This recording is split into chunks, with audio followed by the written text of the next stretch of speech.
如果一个人在83岁的高龄的时候被囚禁，每天还受尽凌辱，还逼着吃下自己亲儿子的肉，你认为他会做出什么事儿呢？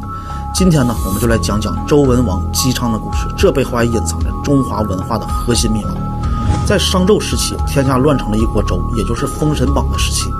这个纣王他不但贪图美色，而且疑心很重。那个时候，天下有实力的诸侯在纣王眼里都是叛徒，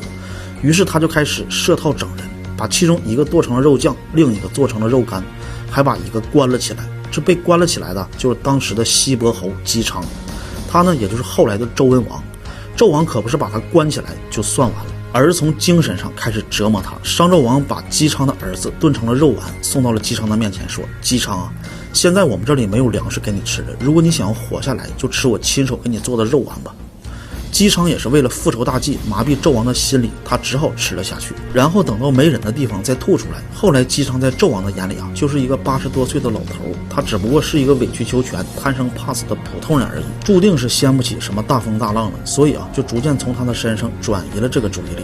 但是谁也没有想到，被关在里面的西伯侯姬昌，他并没有就此躺平，而是从里面开始研究自己的思考创作。他深入研习了伏羲氏的先天八卦，推演出了一部神乎其神的巨作，而这本书就是被后世称之为群经之舟、大道之源的《易经》。这本书的厉害之处啊，就是它是一部通学。在古代，凡是你有点地位、有点知识，不管你是搞政治、搞军事，还是经商做买卖的，《易经》都是必修课。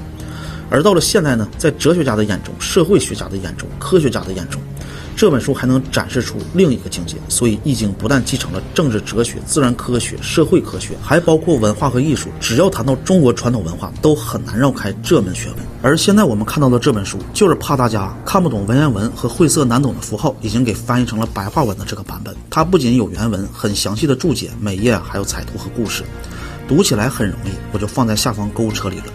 而后人考证呢，《易经》更像是西伯侯复仇计划的可行性法案。说白了，既有军国大事，也有鸡毛蒜皮的小事。用今天的话说啊，更像是训练 AI， 给 AI 算法做投喂，能寻找所有事情的发生的因果关联和发展规律，再经过几年的代入推算、验证、补增，最终啊，提炼出了64卦与386爻这一套大的模型。当时的西伯侯姬昌就是利用这里的规律，重点去发现商朝崛起的卦象以及它灭亡卦象背后的趋势，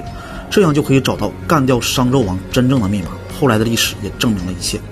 通过易经的算法，西伯侯找到了这个时代发展迭代的关键点。然后第一步就是利用纣王的贪婪与无知，让周国子民用各种的高价文玩和香车美女赎回了西伯侯。这领袖回归之后啊，就为灭商朝创造了基本条件。然后接下来的第二步就是向商纣王献出土地，为百姓免除各种酷刑。这样就为了灭商朝赢得了群众基础。最后到了第三步，钓鱼搞圈层社交，招揽姜子牙等一众旷世奇才，广招人才之后，为了灭商朝创造了技术条件。通过易经这套庞大的模型，西伯侯把项目所有的软件、硬件、基础技术、轻重缓急都非常清晰地实现出来，这样就为了灭商打好了所有的基础。终于在公元前1046年，武王姬发兵出潼关，率领各路诸侯过关斩将，第2年就成功干掉了商纣王。最终武王在文王的基础下成功复仇。这群经之首、大道之源囊括了世界万物，学习传统文化，我们更是义不容辞。下期再见。